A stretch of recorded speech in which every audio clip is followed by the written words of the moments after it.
Boa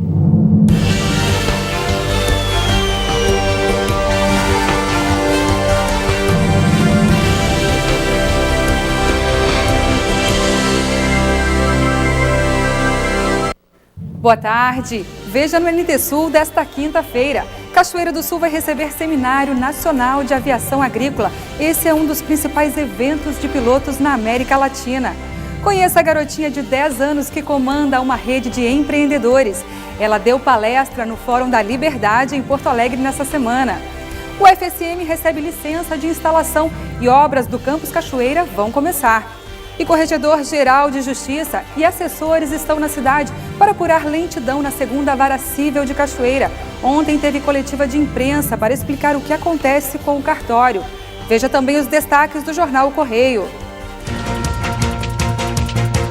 Cachoeira do Sul lidera com folga o ranking dos maiores criadores da raça de ovinos Hampshire Down do Brasil. As 13 cabanhas existentes são a prova de que o município é candidato à capital brasileira da raça. A cúpula da Corregedoria de Justiça do Rio Grande do Sul esteve ontem em Cachoeira e se reuniu com advogados da cidade. A classe jurídica do município não escondeu o descontentamento com a lentidão da segunda vara cível. Os corregedores afirmaram que uma inspeção na repartição jurídica está em andamento e que eventuais erros na rotina administrativa estão sendo apontados para serem solucionados. A segunda vara cível está fechada até sexta-feira e reabrirá as portas na semana que vem. Rotarianos de todos os clubes de serviço de Cachoeira do Sul promovem no próximo domingo, na Praça Honorato de Souza Santos, o Dia de Rotary. O evento se estende das 13h30 às 18h, com show de Clênio Bibiano e outras atividades artísticas, além da prestação de contas das atividades dos clubes à comunidade. Segundo os rotarianos, também estará à disposição a Feira das Profissões, que pretende informar sobre o mercado de trabalho.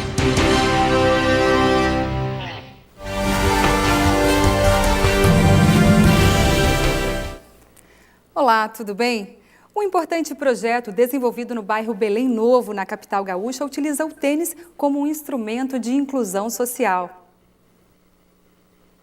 O projeto atende hoje 107 crianças e a fila de espera. Meninos e meninas que chegam interessados nas aulas de tênis, mas aprendem mais. Além da quadra, eles participam de várias oficinas como inglês, leitura, cinema. O nome do projeto social da Zona Sul de Porto Alegre faz um trocadilho com um dos mais tradicionais torneios de tênis do mundo. Aqui o projeto se chama Wimbledon e há 15 anos marca a vida de centenas de crianças. A gente fala para eles até que funciona como uma tatuagem. Ela é gravada dentro deles ali, que eles vão carregar por essa vida. Perseverança, disciplina, garra, né? Aquela coisa de não desistir nunca de um ponto. Eles não vão desistir. O mundo é complicado, né? Se não souber perder, o tênis não tem empate, né? Tu tem que ganhar, tu tem que ganhar com as tuas próprias forças, tu tem que acordar lá tentando vencer, se tu não vencer, abaixar a cabeça e ir de novo, né? Mas a casa que cedia o projeto é alugada. Os proprietários querem vender o imóvel, que custa no mercado R$390 mil. Com um crowdfunding, que é um financiamento coletivo ou uma vaquinha na internet, o projeto já juntou R$158 mil. Falta mais da metade e ele só tem mais 16 dias de campanha. Quem ajuda ganha brindes especiais, doados por tenistas como o espanhol Rafael Nadal e os brasileiros Gustavo Kirten e Fernando Meligeni e muitos outros. O desafio é enorme, mas é maior ainda essa nossa esperança, a nossa teimosia de continuar batalhando, saber que, né, essa reportagem vai gerar um monte de pessoas curiosas que vão entrar lá, que vão doar R$10. E a ideia é continuar melhorando esse trabalho, melhorando esse formato de educação que a gente está fazendo, trazendo essa inovação de aliar um esporte tão legal que é o tênis com a educação, né? Sem dúvida é mais 15 anos de muitos bons cidadãos, né, que estão em falta hoje em dia aí no nosso mundo, né?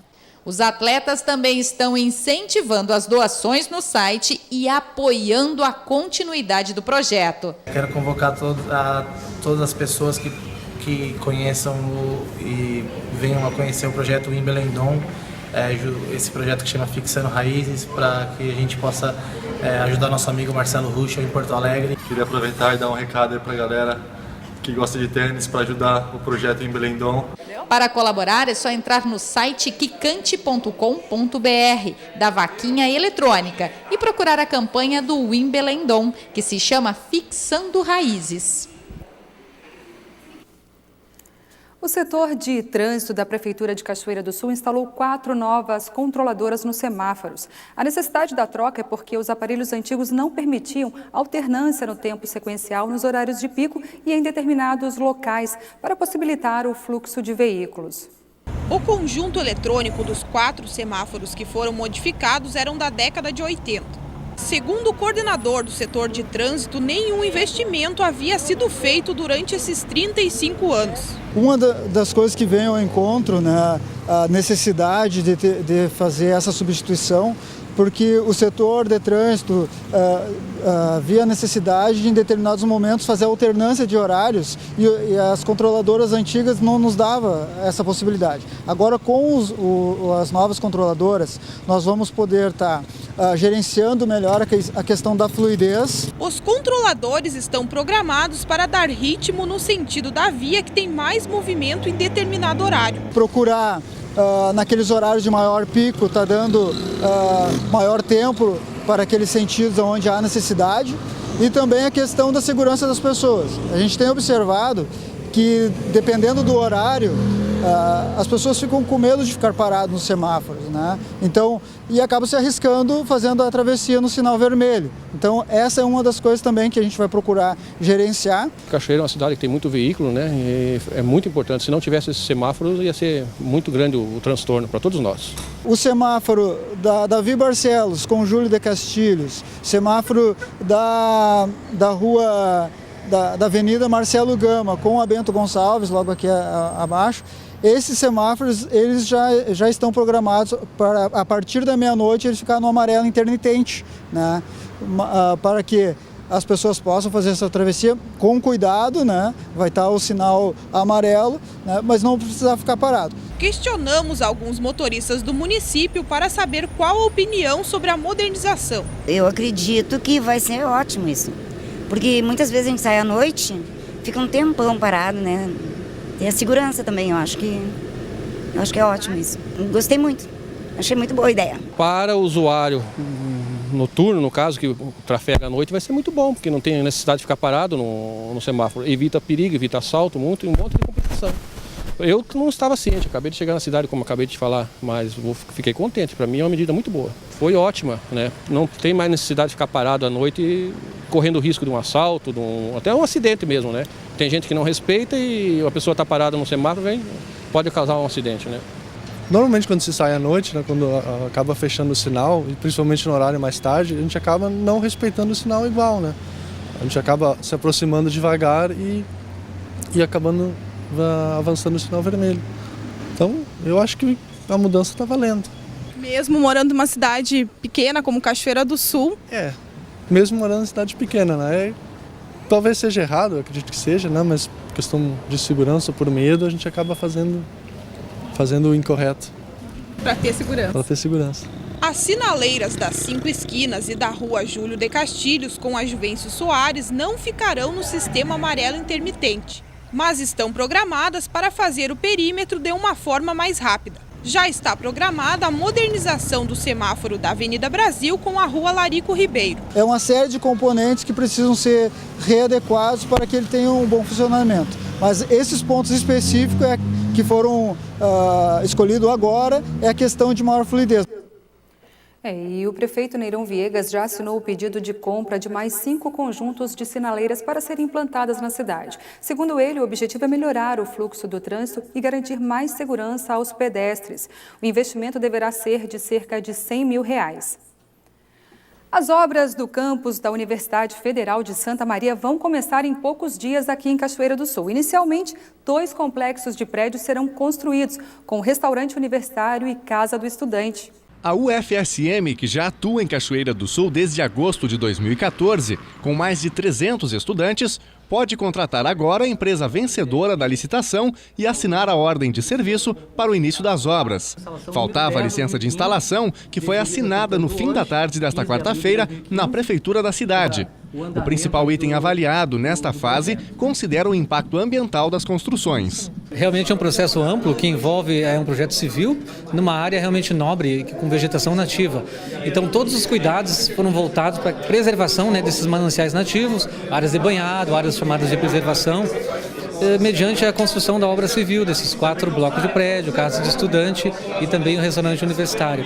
Então a parte talvez mais difícil foi liberar então essa supressão de algumas árvores, né, que são necessárias para poder fazer a implantação, e o projeto em si como um todo, com relação principalmente à questão do esgotamento sanitário, né, que requer aí todo um trabalho na parte de tratamento, né, desses resíduos. Para o licenciamento de uma obra com essa complexidade foi em tempo recorde, temos que reconhecer. Dada a complexidade, o número de documentos envolvidos, a abrangência multidisciplinar de todos os projetos envolvidos, podemos dizer que a Prefeitura, a Secretaria de Meio Ambiente e o licenciador foram relativamente muito ágeis e exigentes dentro da lei, não exigiram mais do que dentro da lei.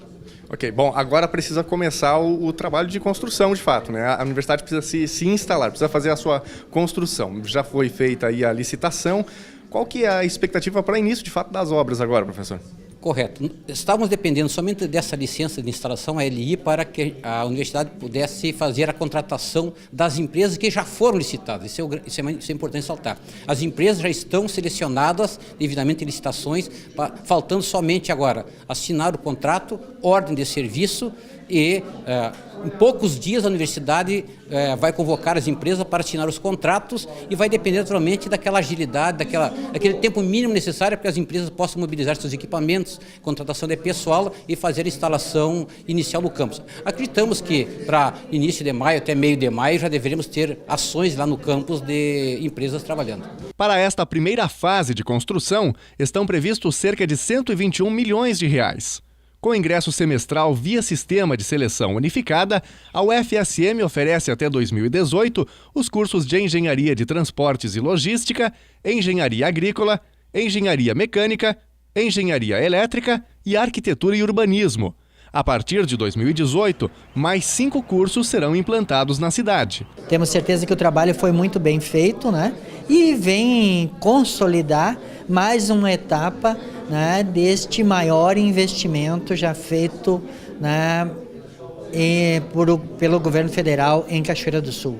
Certamente, né, aqueles que ainda continuam não acreditando, né, vão se convencendo, né, de que a UFSM, além de ser nossa, ela anda a passos largos, né, para ter a sua sede própria. Vamos agora aguardar o início das obras. Deixamos aqui um parabéns a toda a equipe da Secretaria do Meio Ambiente que fez essa análise complexa aí da licença de instalação do campus. As obras do campus devem durar cerca de 2 anos. Ao final de toda a implantação, a UFSM deve contar com cerca de 4.000 alunos em Cachoeira do Sul. O prefeito Neyron Viegas já assinou o pedido de compra de mais 5 conjuntos de sinaleiras para serem implantadas na cidade. Segundo ele, o objetivo é melhorar o fluxo do trânsito e garantir mais segurança aos pedestres. O investimento deverá ser de cerca de R$100 mil. As obras do campus da Universidade Federal de Santa Maria vão começar em poucos dias aqui em Cachoeira do Sul.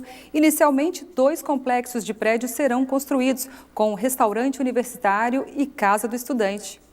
A UFSM, que já atua em Cachoeira do Sul desde agosto de 2014, com mais de 300 estudantes, pode contratar agora a empresa vencedora da licitação e assinar a ordem de serviço para o início das obras. Faltava a licença de instalação, que foi assinada no fim da tarde desta quarta-feira na Prefeitura da cidade. O principal item avaliado nesta fase considera o impacto ambiental das construções. Realmente é um processo amplo que envolve um projeto civil numa área realmente nobre, com vegetação nativa.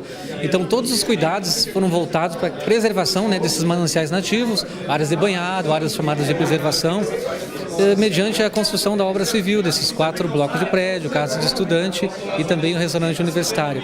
Então a parte talvez mais difícil foi liberar então essa supressão de algumas árvores, né, que são necessárias para poder fazer a implantação, e o projeto em si como um todo, com relação principalmente à questão do esgotamento sanitário, né, que requer aí todo um trabalho na parte de tratamento, né, desses resíduos. Para o licenciamento de uma obra com essa complexidade foi em tempo recorde. temos que reconhecer. Dada a complexidade, o número de documentos envolvidos, a abrangência multidisciplinar de todos os projetos envolvidos, podemos dizer que a Prefeitura, a Secretaria do Meio Ambiente e o licenciador foram relativamente muito ágeis e exigentes dentro da lei, não exigiram mais do que dentro da lei. Ok, bom, agora precisa começar o trabalho de construção, de fato, né? A universidade precisa se instalar, precisa fazer a sua construção. Já foi feita aí a licitação. Qual que é a expectativa para o início, de fato, das obras agora, professor? Correto. Estávamos dependendo somente dessa licença de instalação, a LI, para que a universidade pudesse fazer a contratação das empresas que já foram licitadas. Isso é importante saltar. As empresas já estão selecionadas devidamente em licitações, faltando somente agora assinar o contrato, ordem de serviço e em poucos dias a universidade vai convocar as empresas para assinar os contratos e vai depender naturalmente daquela agilidade, daquele tempo mínimo necessário para que as empresas possam mobilizar seus equipamentos, contratação de pessoal e fazer a instalação inicial do campus. Acreditamos que para início de maio até meio de maio já deveremos ter ações lá no campus de empresas trabalhando. Para esta primeira fase de construção, estão previstos cerca de 121 milhões de reais. Com ingresso semestral via sistema de seleção unificada, a UFSM oferece até 2018 os cursos de Engenharia de Transportes e Logística, Engenharia Agrícola, Engenharia Mecânica, Engenharia Elétrica e Arquitetura e Urbanismo. A partir de 2018, mais 5 cursos serão implantados na cidade. Temos certeza que o trabalho foi muito bem feito, né? E vem consolidar mais uma etapa, né, deste maior investimento já feito, né, pelo governo federal em Cachoeira do Sul. Certamente, né, aqueles que ainda continuam não acreditando, né, vão se convencendo, né, de que a UFSM, além de ser nossa, ela anda a passos largos, né, para ter a sua sede própria. Vamos agora aguardar o início das obras. Deixamos aqui um parabéns a toda a equipe da Secretaria do Meio Ambiente que fez essa análise complexa aí da licença de instalação do campus. As obras do campus devem durar cerca de 2 anos. Ao final de toda a implantação, a UFSM deve contar com cerca de 4.000 alunos em Cachoeira do Sul. A seguir, conheça a garotinha de 10 anos que comanda uma rede de empreendedores. Ela deu palestra no Fórum da Liberdade, em Porto Alegre, nesta semana. Veja ainda, Corregedor-Geral de Justiça e assessores estão em Cachoeira para apurar lentidão na segunda vara civil da cidade. Ontem teve coletiva de imprensa e a gente conta os detalhes em instantes.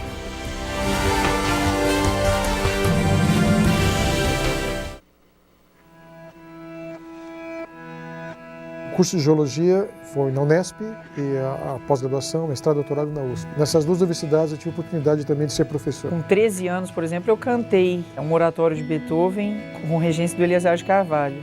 Minha concentração de estudos maior foi na área de religião e teologia.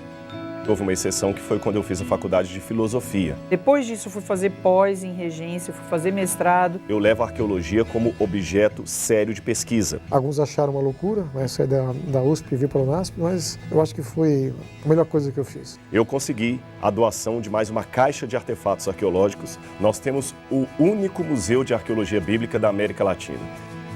Meu nome é Naor Neves de Souza Júnior. Eu sou Rodrigo Silva. Meu nome é Regina Mota. E eu sou o NASP. Mas eu sou o NASP. Eu sou o NASP.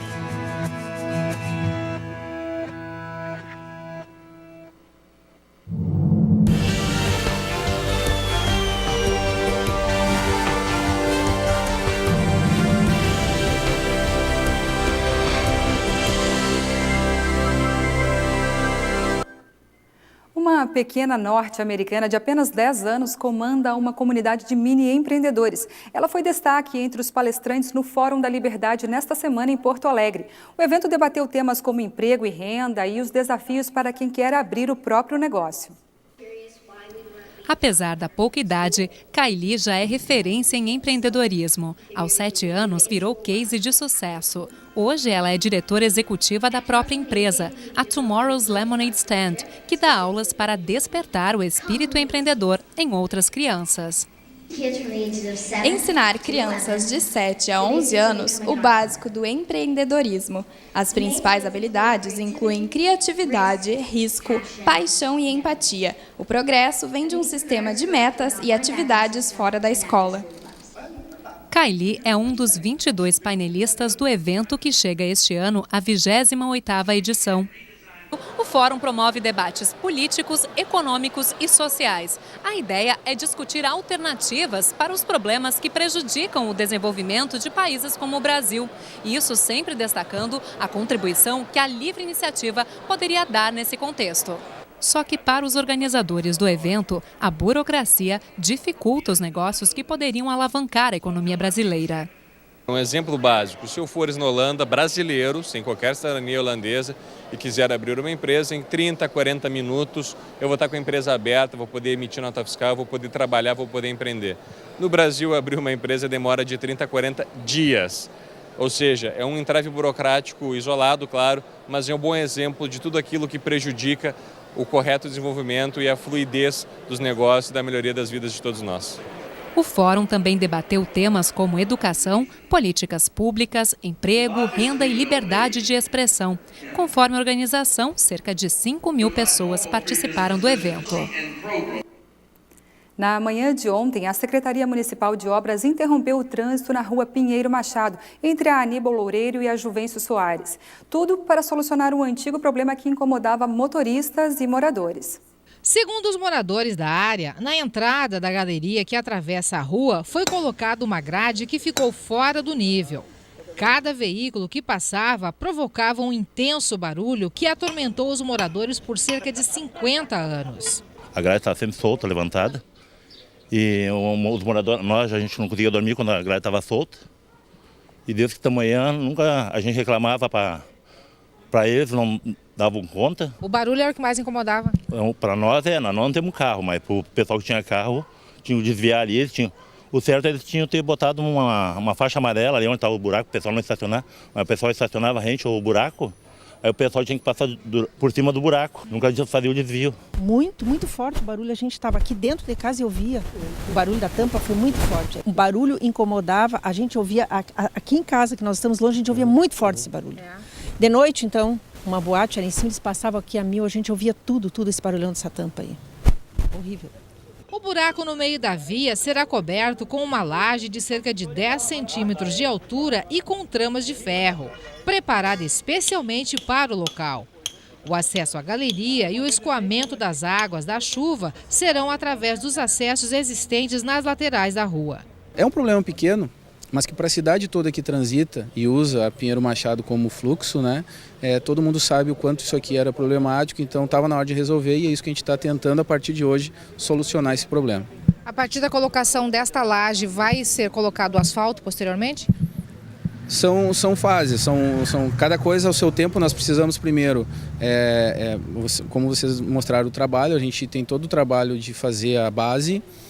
A laje é uma laje muito grande, uma laje que a gente levou 20 e poucos dias para aprontar ela, é muito tramada com ferro, ela tem 2,5 por 2 e 10 centímetros de altura, né? Então o trabalho é bem grande, a laje a gente vai colocar e esperar um tempo para ver a necessidade de colocar o asfalto, né? Até porque, colocando o asfalto ou não, a ideia é deixar plano, né? Que hoje o grande problema que dava era esse desnível que tinha com relação à grade, né? Então, o material está todo pronto, o serviço está sendo executado a partir de hoje e o trânsito entre Aníbal Loureiro e a Juvencio Soares, a gente teve, enfim, a obrigação de paralisar, trancamos o trânsito por esse período para poder trabalhar e os nossos funcionários trabalham com segurança, né? Esse serviço foi concluído no final da tarde de ontem e o trânsito já está liberado no local. Para apurar as causas da lentidão processual da 2ª Vara Cível de Cachoeira do Sul, esteve no fórum ontem o Corregedor-Geral de Justiça Tasso Calbi e o Juiz-Corregedor da 5ª Região, Leandro Clipel.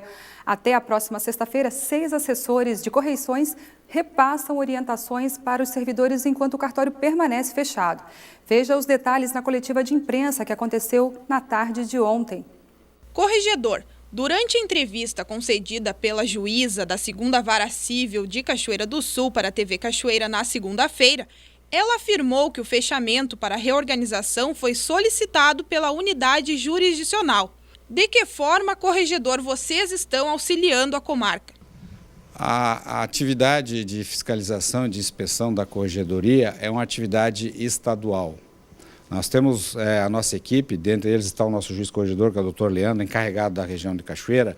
Nós realizamos inspeções anuais, de preferência em todas as comarcas, o que é quase impossível, mas essa unidade, a comarca de Cachoeira, foi objeto de inspeção no ano passado, onde foi levantada algumas questões de dificuldade de algumas unidades, onde envolveu a segunda vara, o cartório da segunda vara.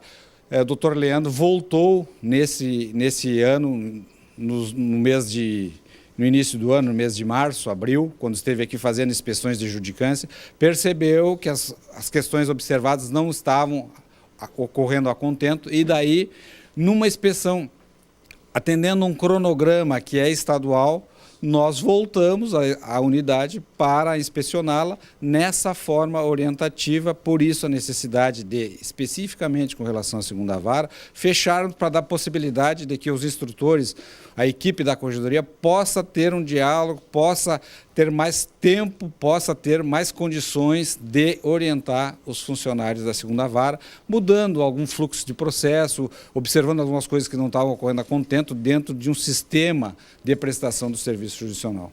Nós estamos criando essas inspeções orientativas, onde vão um grande número de assessores de correição para a unidade, e essas unidades realmente são fechadas, então não é novidade isso de fechar unidades.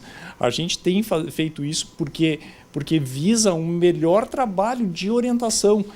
Fica difícil fazer uma orientação para um servidor se a toda hora ele tem que se dirigir ao balcão, atender uma parte, é uma força-tarefa. Tá, podemos falar assim. Ele justifica os motivos do acúmulo de mais de 10 mil processos só nesta vara. Falta de servidores, que já foi suprida, alguns servidores em licença que voltaram, houve uma deficiência do quadro, algumas inexperiências fruto da nomeação, que não houve o tempo da capacitação adequada, né? Então, isso aí precisamos dar um apoio maior, né, a essa unidade, para que o serviço tome e retome com a qualidade que se espera, que a comunidade jurídica de Cachoeira espera, que o tribunal espera, que a corregedoria espera. Essa é a diferença. A outra vara está funcionando a contento, satisfatoriamente. Essa tinha mais dificuldades, questão de fluxo de processo, de ordenação do expediente, né, com um pouco mais de atraso, talvez. Então, por essa razão é que se entendeu de trazer uma equipe, né, Nessa atividade a gente faz uma inspeção orientativa, né, para orientar, para exemplificar, para mostrar para os servidores. Não é aquela inspeção que só vem aqui para fazer correção e chamar a atenção disso, não. É também para orientar, né, para qualificar mais o serviço do Poder Judiciário como um todo. O presidente da subseção da Ordem dos Advogados do Brasil, Marcelo Teixeira, atribui a intervenção do cartório à péssima relação entre a magistrada e os advogados. A questão da revista é uma questão de segurança. Não é só para quem é do Poder Judiciário, mas para quem frequenta o fórum e para os próprios advogados também. E devo alertar que não é só os advogados que tem que ser. Tem decisões do CNJ que também os magistrados, em certas circunstâncias, também têm que serem revistados, né? Então, isso aí é uma orientação para efeito de preservação de segurança de todos. A Ordem tem pautado a sua ação no que diz respeito ao ato de revista aos advogados da desnecessidade em razão de que o advogado vem ao fórum para trabalhar e, portanto, não haveria, no nosso entendimento, a necessidade desta revista. Agora, existem sim decisões do CNJ, como bem afirmou o desembargador Tasso, de que a revista seria em nome da segurança de todos aqueles que frequentam o Poder Judiciário, servidores, juízes, advogados, partes, mas nós Ordem, nós entendemos da desnecessidade de que os advogados sejam revistados para poder ingressar no fórum, porque nós partimos do princípio que todos são pessoas de bem e que vêm para cá para trabalhar sem a necessidade absoluta de qualquer revista. O senhor acredita então que nem mesmo quem vem para alguma audiência, público de um modo geral e nem mesmo advogados precisem dessa revista? Não, eu estou falando em nome da advocacia. Em nome do público em geral, não estou falando, até porque nós sabemos que existe sim a necessidade de que aquelas pessoas que são partes aqui do Poder Judiciário, que vêm ao Poder Judiciário como partes, eles devem sim ser revistados, porque nós sabemos que o conflito entre essas pessoas estão instalados. Então, para a segurança, inclusive, dos advogados, dos magistrados, dos servidores e também das outras pessoas que aqui frequentam, é necessário sim que sejam revistados para evitar que um confronto, algo assim de maior gravidade, que venha a causar um prejuízo à integridade física das pessoas que aqui trabalham. Nós somos sim favoráveis de que as pessoas, sejam todas elas revistadas, as pessoas da comunidade que vêm ao Poder Judiciário, mas que não há necessidade da revista do advogado. Essa é a nossa posição. O corregedor afirma que visitas assim só acontecem quando há problemas. Olha, tem problemas nos serviços prestados. Assim, com várias unidades, tem problema de... Nós estamos aqui exatamente por isso. Se nós não tivéssemos feito aqui, é porque não teria problema. Claro que tem problema.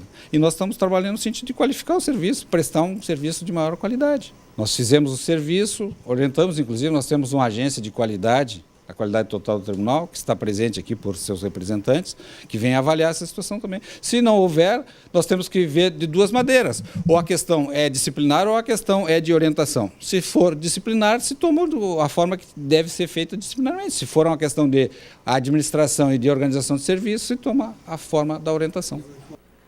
Cachoeira do Sul perdeu ontem seu mais antigo advogado criminalista. Nilo Diniz Save morreu aos 84 anos no Hospital de Caridade e Beneficência da cidade. Ele estava internado há 3 dias no HCB. Exímio advogado era o jurista criminalista mais antigo de Cachoeira do Sul, com 60 anos de profissão. Atuou em mais de 800 processos. Nilo Save foi velado nesta manhã e em seguida o corpo foi levado para o crematório metropolitano de São Leopoldo. Vamos ver como fica o tempo nesta quinta-feira em todo o estado gaúcho. Cachoeira do Sul com sol e muitas nuvens durante o dia e sem previsão de chuva. A temperatura mínima registrada foi de 18 graus e a máxima deve chegar aos 26. Para sexta-feira, céu nublado com chuva a qualquer hora, mínima de 18 e máxima de 25 graus. Sábado com previsão de sol com muitas nuvens, mínima de 17 e máxima de 23 graus. E vamos ver como fica o tempo em todo o estado gaúcho nesta quinta-feira. O Rio Grande do Sul terá um dia com predomínio de tempo seco, mas ainda há períodos de instabilidade em áreas do leste e do sul gaúcho.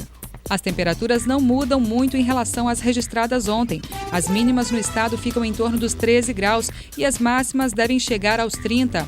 Vamos conferir as temperaturas máximas previstas para hoje. Em Uruguaiana, na fronteira oeste, máxima de 26 graus. Para a capital, Porto Alegre, 25. Em Passo Fundo, no norte do estado, também 25. E em Santa Maria, 26 graus. Para o litoral norte, Capão da Canoa e Tramandaí, 24 graus. E em Pelotas e Rio Grande, no sul do estado, máxima de 25 graus.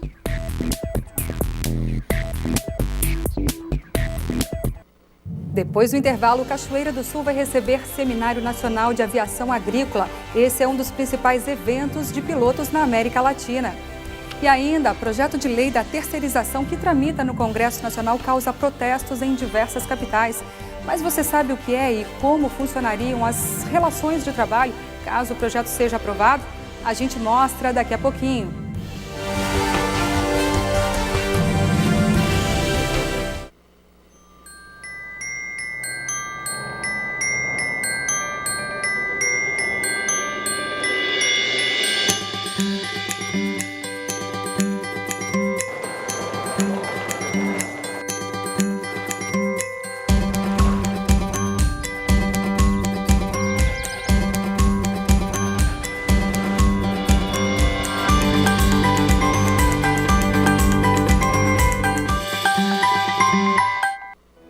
A Maria ganhou de presente a Laura.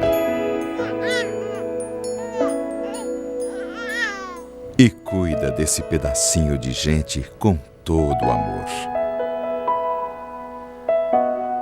A vida requer cuidado, que é muito mais do que simples atos.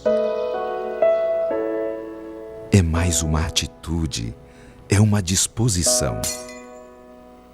É passar tempo junto daqueles que se amam. E nem mesmo esse tal de tempo, cruel em tantas situações, pode silenciar as marcas do amor, que se traduzem em cuidado. Cuidado é vida. Feliz vida nova.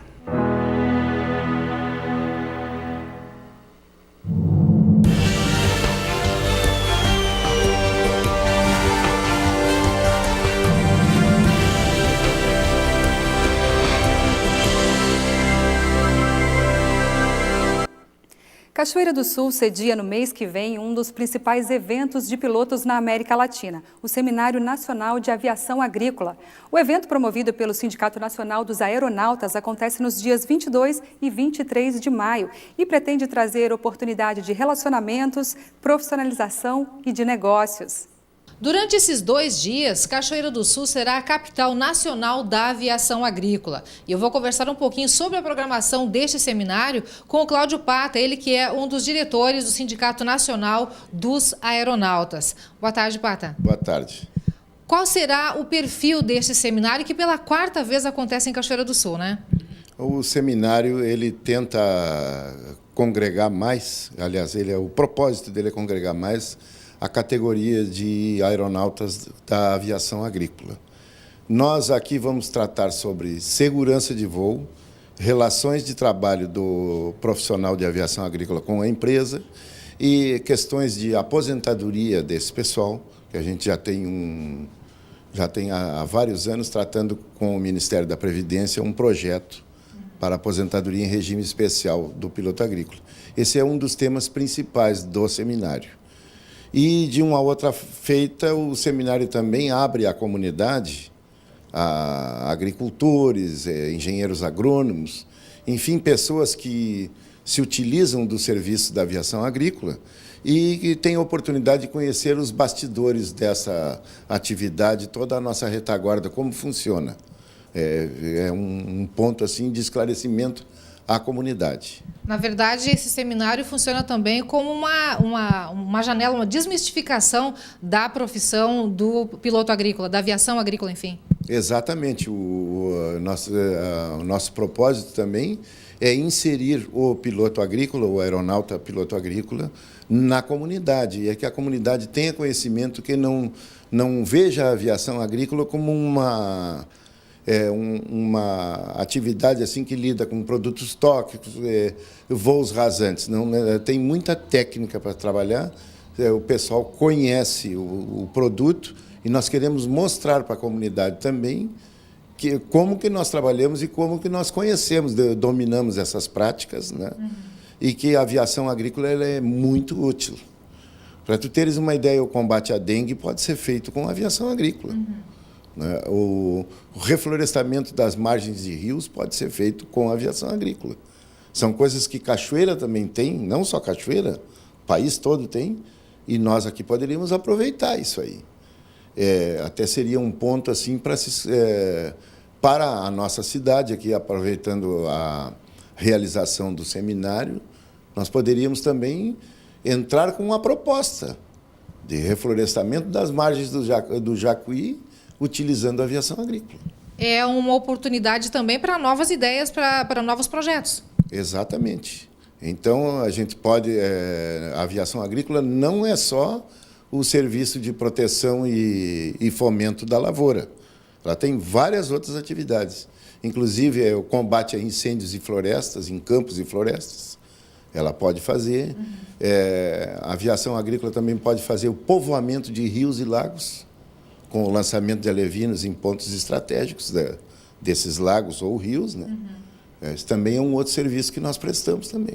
E durante esses 2 dias, tudo isso vai estar à disposição e acessível ao público. Além também, pelo que me disseste agora há pouco, de comércio e mostra de produtos que envolvem a aviação agrícola. Sim, o seminário, para se viabilizar, a gente tem que ter patrocinadores. Né? Até porque nós não cobramos inscrição de ninguém. Não paga inscrição? Não paga, é gratuito. né, para o pessoal de aviação agrícola e pessoas da comunidade. Então, tem os patrocinadores que viabilizam. Esses são as empresas que vendem o suprimento para a aviação agrícola, peças, produtos químicos, combustível. Todas essas empresas, então, têm os seus estandes aqui na área de feira que nós temos dentro do seminário. E o seminário ele é constituído de palestras técnicas e também painéis de debate, né? Que a categoria se utiliza disso para debater as nossas questões, né? Questões trabalhistas, o horário, insalubridade, periculosidade, uma série de coisas que envolvem a atividade, né? Afora isso também, Pato, eu acho destaque e é interessante também para o telespectador e também uma forma de atrair público, eu vejo sempre todos os anos, já que essa é a 4ª edição do seminário, exposição de aeronaves que também são comercializadas, né? E que as pessoas têm todo o acesso e podem chegar, pode ver, pode tirar foto, enfim, e podem conhecer um pouco mais, né? Até poderia se compor algum grupo de alunos de alguma escola, digamos, hoje é o ensino médio, né? Para fazerem algum trabalho, alguma coisa, em função do que é essa profissão, como é que se comercializa essas aeronaves, como é que se registra, como é que libera para o trabalho. É um tema bastante amplo para os alunos podiam se valer disso com essa oportunidade. Até porque, Pata, nesta fase ensino médio é quando eles estão, os alunos, os jovens estão optando por uma nova carreira e a aviação agrícola é um campo bastante promissor, né? E justamente nós temos em Cachoeira a maior escola de aviação agrícola, de formação de pilotos agrícolas da América do Sul. Está sediada aqui em Cachoeira. Para tu teres uma ideia, eu quando fiz o meu curso só tinha em São Paulo essa escola. Isso há 30 anos atrás, mas agora, hoje, já há bastante tempo, desde 1995 tem essa escola aqui em Cachoeira. Vamos, então, retroceder um pouquinho mais e para a gente fechar, dias 22 e 23, então, de maio, a Seminário Nacional de Aviação Agrícola em Cachoeira do Sul. Isso. Inscrições gratuitas? Inscrições gratuitas. E o seminário é uma promoção do Sindicato Nacional dos Aeronautas. Somente ele promove e a realização, a organização é a cargo da empresa Opinião, é uma empresa de São Leopoldo que trabalha para o sindicato em todo o país, organiza os nossos eventos e também o seminário de Cachoeira. E, para encerrar, por que sempre Cachoeira do Sul, já que esse é o 4º seminário, e sempre Cachoeira cedia, o que é muito bom para nós? Cachoeira, a posição geográfica de Cachoeira, o acesso à Cachoeira, aqui no estado, né? A única coisa que fica longe para nós aqui é o aeroporto, que é Porto Alegre. Quem se desloca de outras partes do país aí que vem por via aérea, tem que vir a Porto Alegre e vir a Cachoeira. Mas Cachoeira é um lugar ótimo. A questão do nosso clima aqui é muito, muito bom, a gente sempre tem sorte, nunca chove na época do seminário. E as instalações que o Aeroclube de Cachoeira nos empresta para a gente organizar são ótimas, né? O acesso ali é ótimo também. E o pessoal já está acostumado com Cachoeira. Nós temos em torno de 3 a 4 eventos anuais. E mais ainda o Congresso Internacional do Mercosul, né? Que é de 3 em 3 anos é realizado no Brasil. Mas isso normalmente nós fazemos em Foz do Iguaçu ou no estado de São Paulo. Ok, então, Pato, eu agradeço a tua participação aqui no NT Sul. Então, recado dado, dias 22 e 23 de maio, no Aeroclube de Cachoeira do Sul, o 4º Seminário Nacional de Aviação Agrícola. Obrigada, Pata. Obrigado. Darcy, voltamos ao estúdio com você. Obrigada, Leana. Movimentos sociais fazem protestos em pelo menos 23 estados e no Distrito Federal nesta semana. A Central Única dos Trabalhadores e outras entidades se manifestam contra o projeto de lei das terceirizações que tramita no Congresso. A proposta regulamenta os contratos e autoriza o uso de serviços terceirizados em qualquer atividade dentro das empresas. Hoje, apenas as atividades meio, como limpeza e segurança, podem ser terceirizadas. Mas você sabe o que é e como funcionaria caso aprovado o projeto de lei da terceirização? O comentarista Júlio Mafuz fala sobre esse assunto. Olá, boa tarde. Na semana que passou, os trabalhadores brasileiros sofreram um duríssimo golpe do Congresso. Capitaneados por deputados e partidos de oposição, aconteceu a terceirização da atividade fim do trabalho. Apenas as bancadas de esquerda votaram integralmente contra. Resumidamente, significa que agora empresas contratarão empresas que fornecerão trabalhadores. Como no capitalismo o lucro é a essência, os trabalhadores das empresas terceirizadoras ganharão bem menos do que hoje, quando são contratados diretamente. Vou dar um exemplo. Uma loja, hoje, poderá demitir todos os empregados e contratar uma empresa que fornecerá a mão de obra. E o trabalhador que, por exemplo, hoje é comissionado, receberá apenas o salário, que, em tese, nem será da categoria. Bancos, universidades, empresas de comunicações também devem entrar rapidamente no caminho da terceirização. Isso é ruim para todos e também para o capitalismo, pois, novamente, as pequenas empresas ficarão de fora deste processo e estarão submetidas a uma concorrência desleal. Durante essa semana, a pressão dos trabalhadores, através dos sindicatos e de paralisações, refreou os ânimos do presidente da Câmara. É bom lembrar que esse projeto estava adormecido e, num arroubo de Cunha, o mesmo foi a plenário, sem sequer passar pela Comissão de Constituição e Justiça. As associações de juízes trabalhistas, o Ministério Público do Trabalho e a OAB já se posicionaram contra o projeto, por ter a perfeita noção do que isso significa: precarização das relações de trabalho. Ou seja, o trabalhador que hoje é parte mais fraca da relação ficará ainda mais fraco e muitas vezes se sujeitará, como acontece hoje na atividade meio, a ter sonegados os seus direitos para conseguir trabalhar. Você que é trabalhador e nos assiste nesse momento, busque se informar como seu deputado votou e está votando. E o pressione por e-mail, telefone. Não deixe que tire os seus direitos que foram conquistados a duras penas. Falei e assino embaixo. Tá certo. Obrigada, Júlio. Segundo pesquisa do Datafolha, divulgada nesta quarta-feira, dia 15, 87% dos brasileiros são favoráveis à redução da maioridade penal de 18 para 16 anos. Contrários à mudança são 11%, indiferentes 1% e não souberam responder também 1%. O assunto está em discussão no Congresso Nacional. Uma proposta de emenda à Constituição, uma PEC, já recebeu autorização para tramitar e será analisada por uma comissão especial da Câmara. Se aprovado, o texto ainda terá de passar pelo plenário da Câmara e pelo Senado. A presidente Dilma Rousseff disse nesta semana em sua página no Facebook que a redução da maioridade penal não resolverá o problema da delinquência juvenil no país. Na mensagem, Dilma afirmou ainda que, se a proposta virar lei, significará grande retrocesso para o país. Depois do intervalo, eu converso com o coordenador do curso de Direito da UBRA Campus Cachoeira. Ele se posiciona contra a redução da maioridade penal e explica o porquê. Em instantes, eu volto já.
Participe de nossa programação. Acesse novotempo.com/NTSul. No site, acesse o link Você Repórter. Preencha com seus dados e envie sua sugestão de reportagem ou pergunta para os nossos comentaristas. novotempo.com/NTSul.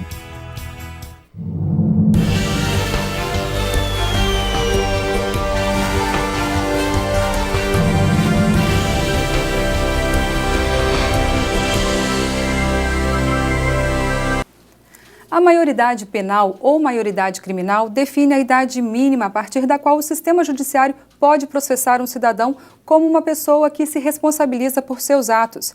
A ideia é de que no Brasil os adolescentes passem a responder a partir dos 16 anos como adultos por crimes cometidos. Essa proposta tomou conta da discussão popular e do governo nos últimos dias. A presidente Dilma, por exemplo, se diz contra a redução da maioridade de 18 para 16 anos. Esse é um assunto que divide opiniões e que precisa ser bem analisado. Para falar sobre esse assunto, eu recebo o coordenador do curso de Direito da UBRA, Campus Cachoeira do Sul, Daniel Dotes de Freitas. Boa tarde, Daniel.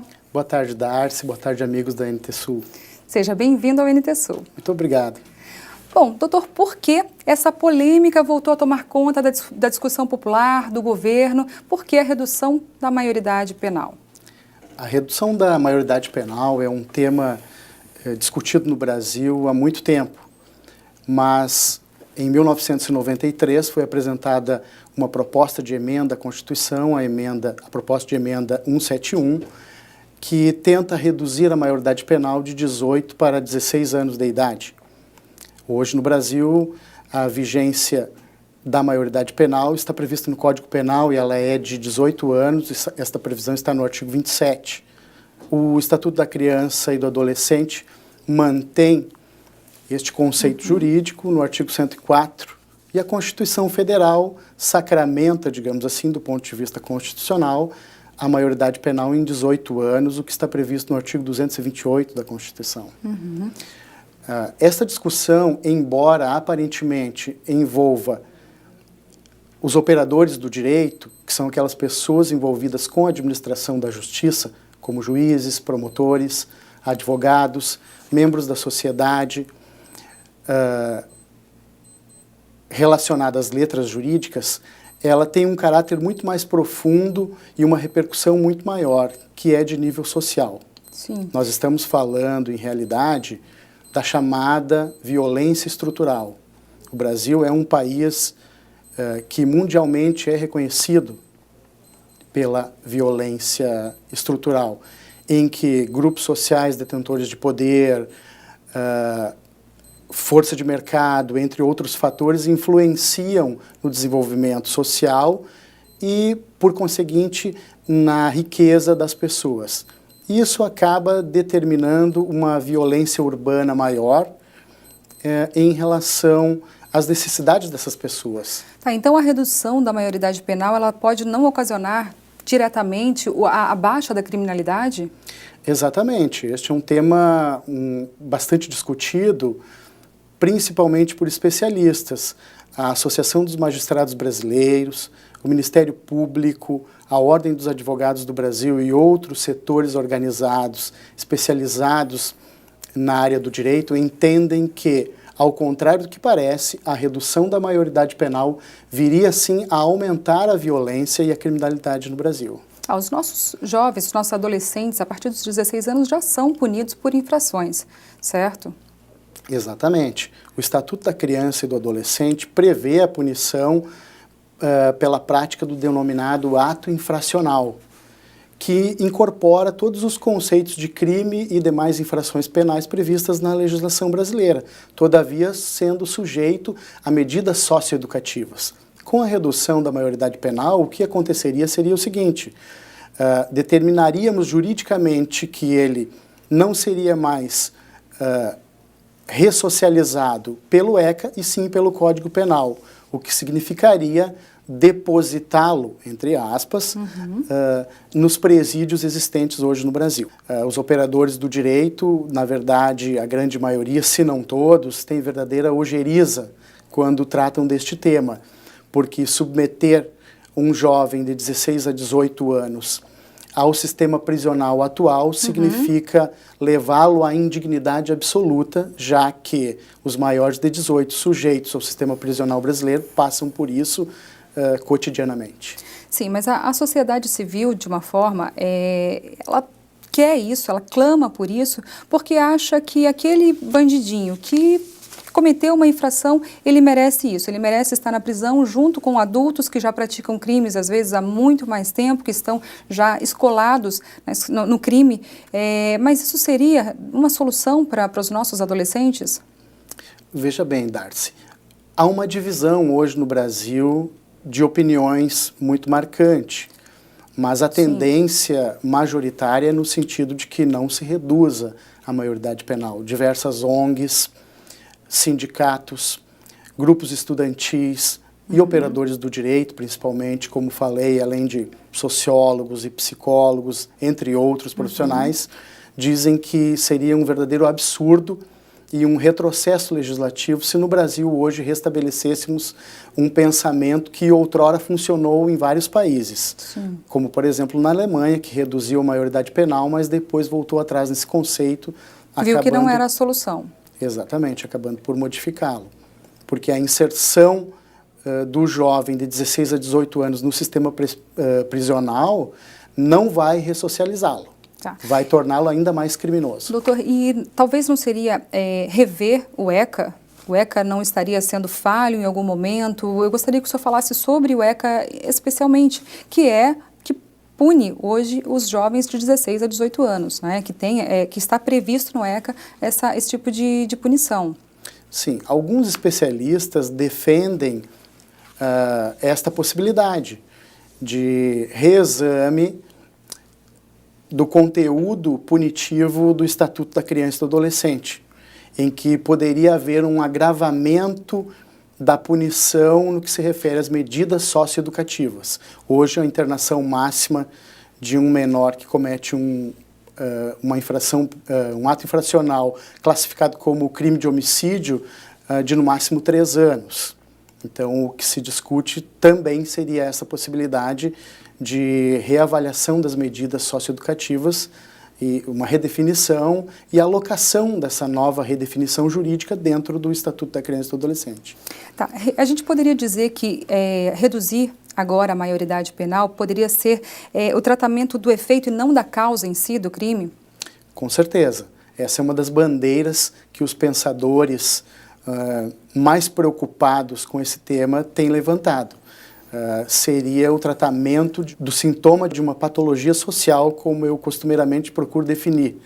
A sociedade brasileira vive, no meu ponto de vista, um momento de entropia social, que é um processo de desordem em que a violência estrutural e, consequentemente, a violência urbana, a violência doméstica, a violência contra minorias, a violência contra a mulher, contra a criança, contra o adolescente, ganham ares de grande proporção. Sim. E isso, então, seria um tema que não deveria ser tratado pelo direito, porque o direito vai, digamos assim, formalizar algo que foi decidido politicamente. Claro. Então, nós teríamos um tema de base mais profundo a ser enfrentado, que seria o da definição de políticas públicas adequadas ao tratamento da violência que decorre da desigualdade social e da falta de inclusão social hoje no Brasil. Sim, sem dúvida. Bom, a gente também pode abordar a questão da família, não é? Porque às vezes a gente joga só para o poder público, só o poder judiciário, o poder executivo, legislativo, enfim, são leis que são falhas, são a execução dessas leis que são falhas, mas e aí? E a família? Como que o senhor, sendo do direito, como vê a família na inserção desse jovem nessa sociedade que nós vivemos? Perfeitamente, Darcy. Esta é uma colocação muito pertinente, porque o Estatuto da Criança e do Adolescente prevê intrinsecamente que o menor, a criança e o adolescente merecem proteção e medidas socioeducativas quando o Estado, a sociedade ou a própria família negligencia os seus cuidados. Alguém está falhando. Exatamente. A gente tem um sistema carcerário que provavelmente não comportaria menores de 16 anos até os 18 incluídos nesse sistema. O nosso sistema aguenta hoje? Esse é um dos mais importantes temas a serem examinados quando se trata de defender ou não a redução da maioridade penal. O sistema prisional brasileiro está falido há muitos anos.